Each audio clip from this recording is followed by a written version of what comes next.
नमस्कार दोस्तों, मैं हूं एडवोकेट अशोक कुमार सागर। अपने यूट्यूब चैनल सागर लॉ सॉल्यूशन उत्तराखंड पर आपका स्वागत करता हूं। दोस्तों, हम आज फिर एक नई वीडियो के साथ आपके बीच में उपस्थित हैं और हमारा आज का विषय है अग्रिम भुगतान का एग्रीमेंट, जिसे आप बयाना इकरारनामा भी कह सकते हैं। यदि आप कोई संपत्ति खरीदने जा रहे हैं तो दोस्तों आप उसका अग्रिम करार अवश्य रूप से रजिस्टर्ड कराएं, ताकि भविष्य में उत्पन्न होने वाले तमाम वाद विवादों से आप बच सकें। दोस्तों, आप इसको सरल भाषा में भी समझ सकते हैं। हर व्यक्ति का मन होता है कि वह अपने जीवन में कुछ ना कुछ संपत्ति अवश्य रूप से खरीदे, लेकिन कई बार उस संपत्ति को खरीदने के दौरान कुछ ऐसी कानूनी त्रुटियां रह जाती हैं या कुछ ऐसी बातें रह जाती हैं जिस पर अगर ध्यान ना दिया जाए तो बहुत सारे वाद विवाद उत्पन्न हो सकते हैं। इसी तरह से दोस्तों, आप किसी भी संपत्ति को अगर खरीदने जा रहे हैं तो उसका अग्रिम करार अवश्य रूप से रजिस्टर्ड कराएं, यानी जो एडवांस पैसा आप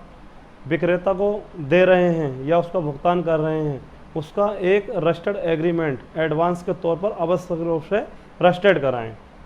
अब दोस्तों, यहाँ हम आपको बताना चाहेंगे कि रजिस्टर्ड एग्रीमेंट कराने की पूरी प्रक्रिया क्या है, उनमें किन किन बातों को ध्यान में रखना चाहिए, क्या क्या शर्तें उसमें हमें डालनी चाहिए और उसका रजिस्टर्ड एग्रीमेंट हम कहाँ करा सकते हैं। तो आज इस तरह की बहुत सारी जानकारी हम आपको इस वीडियो के माध्यम से आपको बताने के लिए यहाँ उपस्थित हुए हैं। दोस्तों, आप कोई भी संपत्ति खरीदें तो उसका रजिस्टर्ड एग्रीमेंट ज़रूर कराएं। दोस्तों, बहुत सारे लोग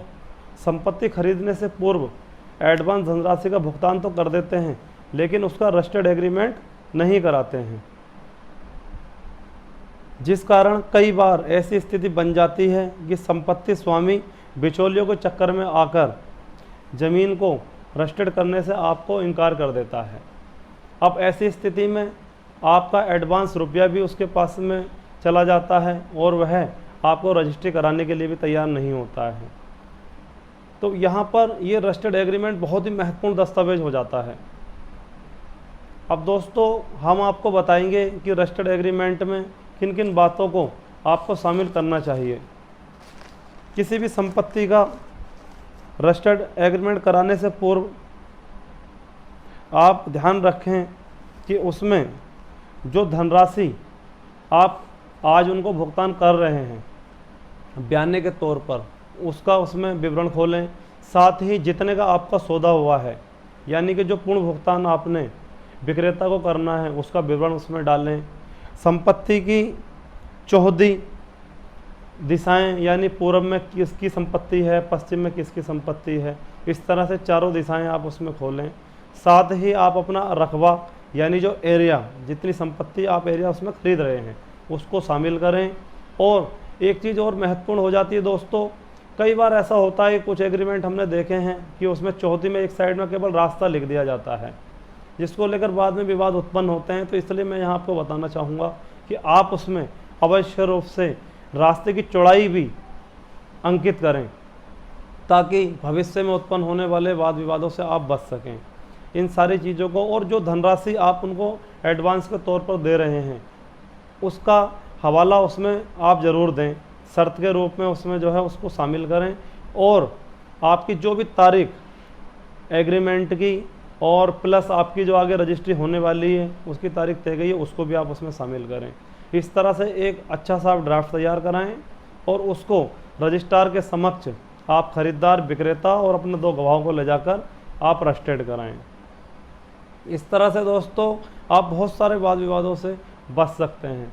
अक्सर ऐसा होता है कि कई बार बिचौलियों के चक्कर में आकर बेचने वाले की नीयत खराब हो जाया करती है और वह उस संपत्ति को अधिक पैसों में लालच में आकर दूसरे व्यक्ति को बेच देता है। अब ऐसी स्थिति में आपके पास किसी भी प्रकार का कोई रजिस्टर्ड एग्रीमेंट ना होने के कारण आपका पैसा मर जाता है और आपकी कहीं भी सुनवाई नहीं होती है। लेकिन अगर ये रजिस्टर्ड एग्रीमेंट आपके पास में है तो आप उसके खिलाफ कानूनन उसको आप अपने आप को रजिस्ट्री करने के लिए बाध्य कर सकते हैं। अब मैं आपको बताना चाहूँगा अगर ऐसी घटना कोई घटित हो जाती है आपके साथ में कि आपने रजिस्टर्ड एग्रीमेंट भी करा लिया और विक्रेता आपको संपत्ति की रजिस्ट्री करने से इकरार कर देता है, इनकार कर देता है, मना कर देता है,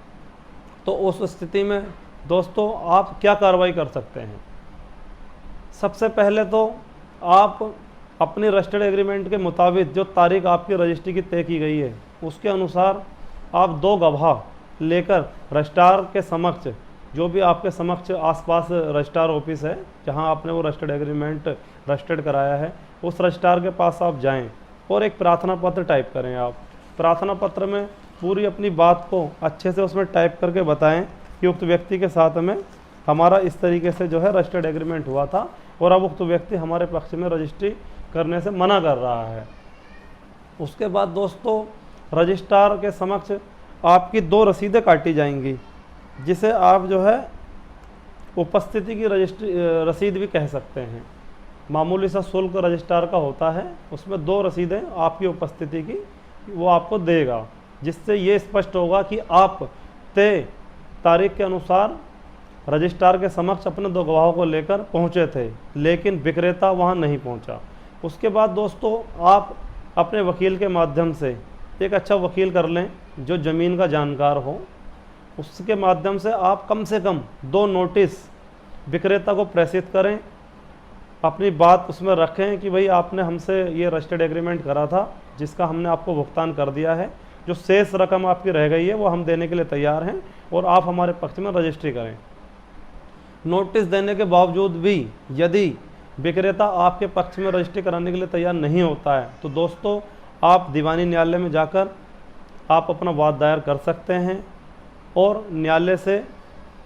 प्रार्थना कर कर आप अपने पक्ष में उक्त व्यक्ति को रजिस्ट्री कराने के लिए तैयार कर सकते हैं। न्यायालय उसको बाध्य करेगा आपको रजिस्ट्री कराने के लिए। साथ ही एक चीज़ का और भी ध्यान रखें दोस्तों, जब आप न्यायालय में कोई भी वाद दायर करें रजिस्टर्ड एग्रीमेंट से संबंधित, तो उसमें आप इस बीच का बात का विशेष ध्यान रखें कि उसमें जो है आप न्यायालय से ये अनुरोध करें कि जब तक हमारा मामला विचाराधीन है या इसमें कोई निर्णय नहीं हो जाता है तब तक उक्त संपत्ति जिसके संदर्भ में आपका ये विवाद चल रहा है कि उसमें कोई भी नया कार्य ना किया जाए और उसमें यथास्थिति बनाई जाए, यानी उस पर आगे बिक्री पर रोक लगाई जाए, बेचने वाला व्यक्ति किसी को भी उस संपत्ति को ना बेच पाए। तो दोस्तों इस तरह से आज हमने आपको बहुत ही महत्वपूर्ण जानकारी इस वीडियो के माध्यम से दी। दोस्तों यदि हमारा वीडियो आपको पसंद आए तो इसको आप अपने दोस्तों के साथ भी शेयर करें और पहुंचाएं,